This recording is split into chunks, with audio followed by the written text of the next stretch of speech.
الحمدللہ رب العالمین والعاقبۃ للمتقین والصلاة والسلام علی سید الانبیاء والمرسلین۔ ناظرین حضرات، رمضان المبارک کی آمد ہے۔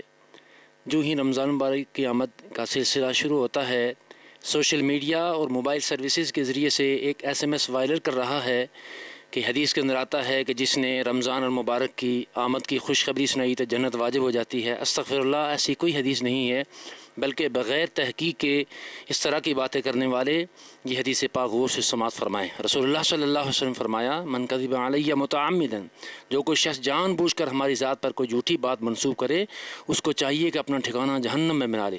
استغفر اللہ العظیم، اس طرح کی باتیں نہیں کرنی چاہیے، بلکہ ہاں یہ حدیث ضرور ہے، رسول اللہ صلی اللہ علیہ وسلم کا فرمان ہے، جس نے رمضان المبارک کی آمد پر خوشی کا اظہار کیا اور اس کے جانے پر غم کا اظہار کیا، افسوس کیا، تو اس کے لیے مغفرت کی بشارت ہے۔ اللہ تعالی ہمیں اس سلسلے میں سمجھ عطا فرمائے، بغیر تحقیق کے بات نہیں کرنی چاہیے۔ سنی یوتھ کونسل کی ٹیم کے ساتھ مفتی نسیم مدنی کو اجازت دیجیے۔